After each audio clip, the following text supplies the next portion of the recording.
विद्यार्थियों, अपन cycas sporophyte के बारे में पढ़ चुके हैं। आज अपन देखेंगे साइकस गैमेटोफाइट। साइकस एक विषम बीजाणुक पौधा है। इसमें लघु व गुरु दो प्रकार के बीजाणु बनते हैं। लघु बीजाणु नर युग्मोद्भिद एवं गुरु बीजाणु स्त्री युग्मोद्भिद बनाते हैं। इनमें नर एवं स्त्री युग्मोद्भिद का विकास प्रकरण से पूर्व बीजाणुधानु में ही होता है। सर्वप्रथम हम देखेंगे नर युग्मोद्भिद। ये लघु बीजाणु से विकसित होते हैं।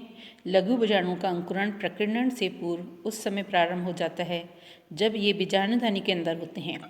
अतः नर युग्मोद्भिद का आंशिक विकास परागन से पूर्व बीजाणुधानी के अंदर तथा शेष विकास परागन के पश्चात बीजांड के पराग कोष्ठों में होता है। तो नर युग्मोद्भिद का जो विकास होता है वो 3 अवस्थाओं में होता है। नर युग्मोद्भिद की परागन से पूर्व का विकास, दूसरा परागण, तीसरा नर युग्मोद्भिद की परागण के पश्चात की विकास प्रावस्था है।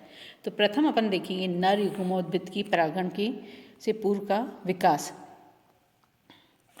नर युग्मोद्भिद की परागण से पूर्व का विकास बीजाणुधानी के अंदर होता है। प्रथम विभाजन के फलस्वरूप लघु बीजाणु 2 असमान कोशिकाओं में विभाजित होता है।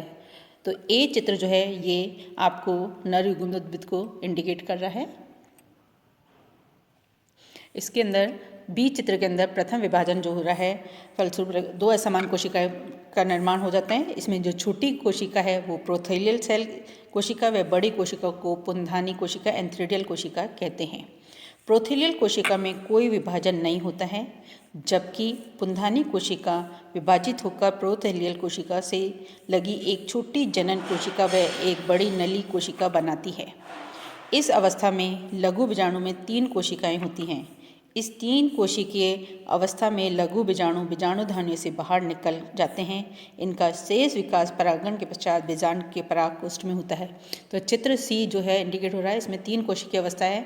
ऊपर वाली जो कोशिका है वो है ट्यूब सेल, फिर जनरेटिव सेल और नीचे वाली प्रोथेलियल सेल। इन 3 अवस्था के अंदर ये मुक्त होकर परागण प्रकोष्ठ में पहुँचते हैं। सेकेंड, परागण। बीजाणुधानी के स्फुटन के पश्चात 3 कोशिकीय लघु बीजाणु वायु में आ जाते हैं। तो ये लघु बीजाणु 3 कोशिकीय अवस्था में हवा में आ जाते हैं। ये बहुत हल्के होते हैं तथा इनका निर्माण बहुत अधिक संख्या में होता है। इसी समय बीजांडकाय चोंच न्यूसेलर बीक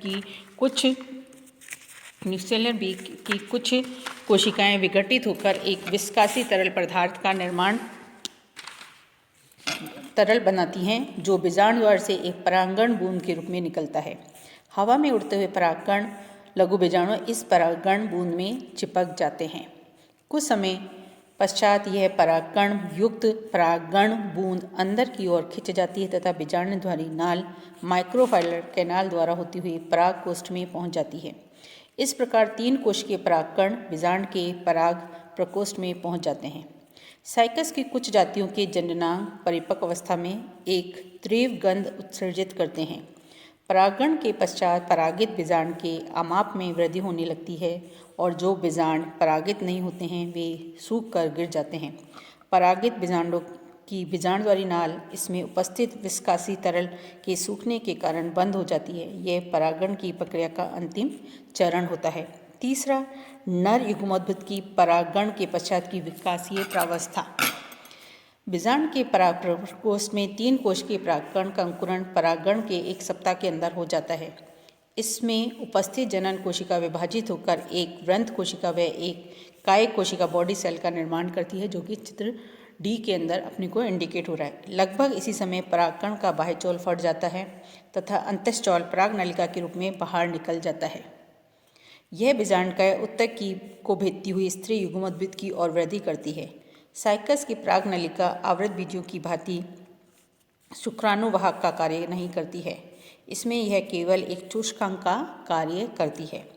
वृंत कोशिका में कोई विभाजन नहीं होते हैं, जबकि काय कोशिका निषेचन से कुछ समय पूर्व ही विभाजित होकर 2 नर युग्मक शुक्राणु बनाती है। परागण व निषेचन के बीच लगभग 4 महीने का अंतराल होता है। साइकस के नर युग्मक पादप जाति में सबसे बड़े आमाप के होते हैं। इनका माप 180 से 210 माइक्रोन तक होता है तथा इन्हें बिना किसी आवर्धक लेंस की सहायता से देखा जा सकता है। जैसे कि अपना ये चित्र जी के अंदर जो है साइकस के नर युग्मक दिखाई दे रहा है कि इनका आकार कितना बड़ा है। प्रत्येक नर युग्मक लट्टू के आकार का एवं नग्न होता है। इसमें हजारों पक्षमाप सीलिया होते हैं, जैसे कि चित्र में अपन इंडिकेट कर रहे हैं। इसमें बहुत सारे जो है सीलिया होते हैं जो 5 से 6 सर्पिल वलियों में व्यवस्थित होते हैं। दोनों नर युग्मक पराग नलिका के कोशिका द्रव्य में स्वतंत्र रूप से तैरते हुए दिखाई देते हैं। अब हम सेकंड देखेंगे स्त्री युग्मोद्भिद। स्त्री युग्मोद्भिद इस बीजांड के अंदर स्थित सक्रिय गुरु बीजाणु से विकसित होता है। इस प्रकार का युग्मोद्भिद एक बीजाणुक मोनोस्पोरिक कहलाता है। बीजांड में उपस्थित गुरु बीजाणु के रैखिक चतुष्क में से केवल एक आधारीय बीजाणु स्थिरधानी प्रारंभिक के रूप में कार्य करता है। सक्रिय गुरु बीजाणु के केंद्रक में अनेक मुक्त केंद्र की विभाजन होते हैं।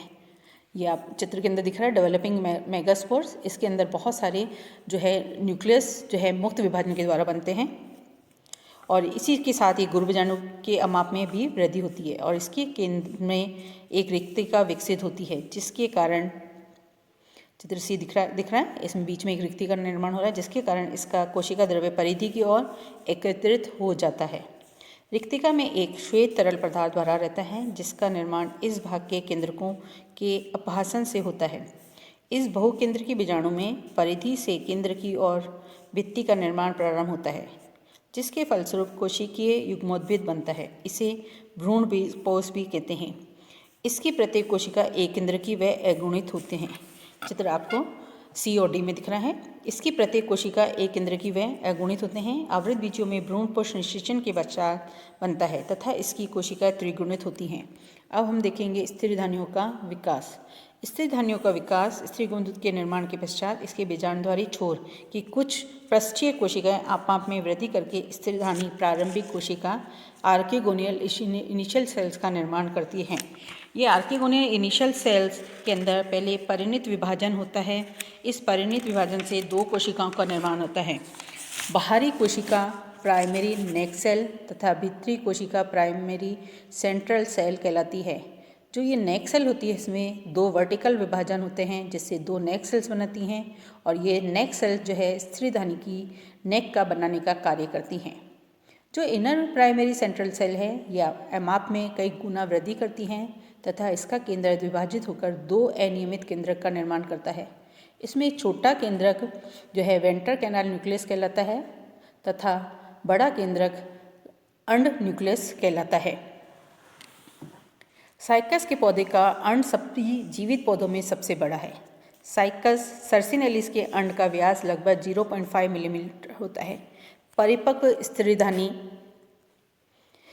2 से 4 ग्रीवा कोशिकाओं व 1 अंड कोशिका से निर्मित होती है। इनमें ग्रीवानाल कोशिकाएं नहीं पाई जाती हैं।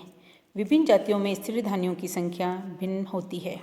साइकस रम्फाई में प्रति बीजांड इनकी संख्या 3 से 6, साइकस सर्सिनेलिस में इनकी संख्या 3 से 8 व साइकस रिवोल्यूटा में इनकी संख्या 2 से 8 होती हैं।